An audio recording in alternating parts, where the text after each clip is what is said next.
4번 문제는요. 정보통신공사 설계도서 검토 업무의 목적. 이 3번하고도 그러니까 방금 전에 연관이 있잖아요. 이거 아닙니까? 목적. 근거. 여기 3번이잖아요. 요거 3번. 모순점. 예. 이 재검토에서 이건 이제 시공사한테 이야기하는 건데 설계했으니까 이제 설계한 사람이나 발주사한테 이야기를 해줘야 되겠죠. 예. 요게 또 3번하고도 연관이 있는 그런 문제. 이 연이어서 그것도 서술형에서 이렇게 비슷한 문제가 나오기는 그러니까 맥락이 같은 게 나오기는 쉽지 않은데 그렇다고 생각이 듭니다. 예. 근데 이 문제 같은 경우에도 사실은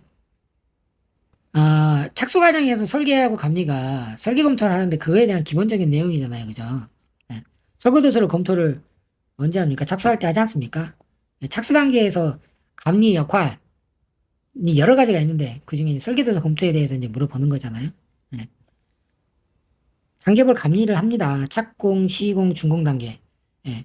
설계 공사 계획을 이때 착공 단계에서 검토를 하고 현장 실사하고 시공 단계에서는 공정관리, 품질관리, 안전관리 하나 더 있죠. 환경관리.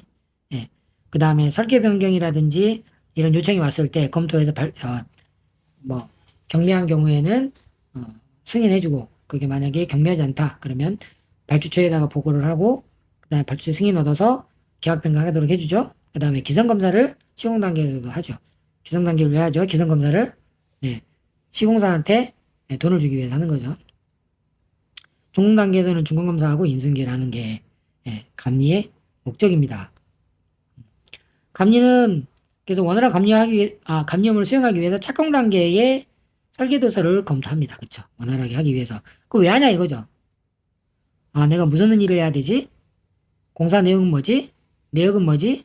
그 다음에 자재하고 시공 같은 것들을 어떻게 관리해야 되지? 어떤 자재? 그 다음에 어떤 시공 공법이 들어가니? 어떻게 관리를 해야 되는구나. 그 다음에 설계 오류 정정. 설계 오류 누락에 대해서는 사전 발견 후 수정. 이게 딱 3번 문제 아닙니까? 3번 문제. 예. 그 다음에 시공 중 발생 가능한 문제점을 사전에 발견하고 해소해 주는 게 착공할 때 예, 해야 되는 역할이고 그 다음에 설계도서 검토할 때 역할이죠. 그 다음에 설계도서대로 시공되는지 감내 목적 달성이 시공되는지 예, 알기 위해서 이제 설계도서를 검토하는 거죠. 기타 설계할 때 상호 모순점이 있는지 그 다음에 현장 조건과 부합하는지 확인을 한다는 거죠. 이게 안 맞으면 설계 변경 요청이 오는 거고 상호 모순점은 있었을 때 어떻게 하죠? 설계도서도 사실은 해석 우선순위가 있잖아요. 거기에 따라서 해석을 우선적으로 하고 그리고 난 다음에 상위 개념보다도 배치가 된다 그러면 당연히 그것도 조치를 해야 되겠죠. 고쳐달라고. 예, 이거는 정보통신공사법 시행령 제8조 2 감리원의 업무범위에 포함이 되어 있습니다. 어떤 내용입니까? 설계도서와 시공도면 내용이 현장 조건에 적합한지 여부와 시공 가능성 등에 관한 사전 검토를 하는 게 해당 법령의 내용입니다. 그렇죠? 자, 그럼 설계도서 뭐가 있나요? 일단 설계 도면이 있습니다. 그 다음에 공사비 내역서가 있고요. 설계 계획서가 있고 그 다음에 용량 계산서, 설계 설명서가 있어요. 예, 여기에는 말로 다 표현이 못하는 것들이 있기 때문에 설계 설명서가 필요하죠. 그 다음에 어떻게 용량이 나왔는지 부하, 용량 산출이 이거에 의해서 계산됐습니다. 라는 게 설계도서에 UT 케이블이 얼마나 들어가고 UPS는 어느 정도 용량이고 예를 들어 L2나 LC 스위치는 어느 정도 용량이 이럴 것 때문에 필요합니다. 나온 것들이죠. 걔들이 어떻게 배치가 되는지 어떻게 연결되는지 도면으로 나타내는 거고요. 그 다음에 그것들에 대해서 공사비가 이렇게 나갑니다. 단가, 수량, 예, 공사 원가 이런 것들이 포함되는 거고요. 그 다음에 설계 계획서에는 이런 공사예요. 어떤 설비들이 들어가서 어떤 기준에 의해서 공사가 진행됩니다. 라고 이야기하는 이게 이제 설계 도서죠. 자, 설계 도서를 검토하고 수행하는 절차. 이건 사실 이제 문제를 시작하기 전에 그건 안 했었는데 참 문제를 끊기가 애매합니다. 설계 도서 검토 업무의 목적 여기서 끊을 건지. 네. 그 다음에 지금 요 문제 같은 경우에는 어디서 끊었죠? 네. 여기서 끊었습니다. 여기서. 사실 근거 법령 한 줄이면 되니까 업무의 목적 여기서 하나 끊고 항목에서 하나 끊고 그 다음에 내용 수행 절차에 대해서 하나 끊고 이렇게 해도 되고 근데 이제 제일 간단한 거는 이제 문제가 한 페이지씩 두 블록은 아닌 거니까 앞쪽에서 이렇게 끊어가지고 목적하고 근거 법령, 도서 항목에 대해서 이야기를 했고 4번으로 이제 내용하고 수행 절차에 대해서 정의를 했습니다. 예. 설계도서의 검토 내용 검토나 수행 절차는 정보통신공사 감리의무 수행 기준 제18조 설계도서 등의 검토에 나와 있는 내용이고요. 어떤 내용을 검토해야 되느냐? 설계도서가 현장 조건에 적합하게 되었냐? 실제 시공이 가능하냐? 예. 설계도서가 상호 일치하냐? 그다음 혹시 누락되거나 오류 혹은 불명확한 부분이 존재하냐? 그 다음에 시공할 때 이런 문제점들이 예상이 되니 대책을 강구해야 된다.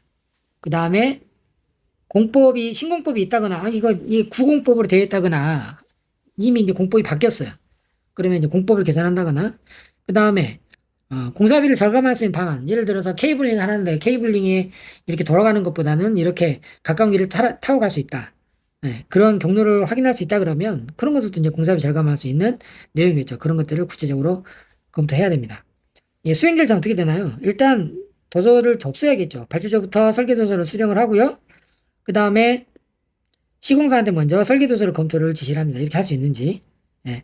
그 다음에 시공사가 결과를 문서 작성해서 리턴해주면 감리원은 거기에서 모순점, 오류, 누락, 그 다음에 법령 기준, 시공성 등을 다시 한번 검토하고 시공사한테 만약에 필요하다 그러면 시정 조치하도록 이야기해줍니다. 그 다음에 기술 검토 의견서를 작성해서 발주처한테 보고하는 절차를 가져가면 됩니다. 근데 이런 거는 수행 절차는요, 이것도 마찬가지고 사실 일반론적인 이야기 아닙니까? 예. 이런 것들은 꼭 뭐 암기를 해야 되거나 그런 상황들은 아니잖아요. 우리가 설계담리 문제를 다루고 수업 시간에 할 때 이런 것들은 사실은 단계별 해야 될 일들, 뭐 예를 들어, 그 다음에 검사를 할 때 진행하는 단계, 뭐 이런 것들을 이야기를 할 때도 많이 했던 이야기들이잖아요. 그 다음에 요 같은 경우에는, 예. 감리가 착수 단계에서 설계도서를 검토하는데 뭐 봐야 되지? 이런 것들을 좀, 평상시 연습을 해주셨으면 어려운 문제는 아니라고 봐요. 예.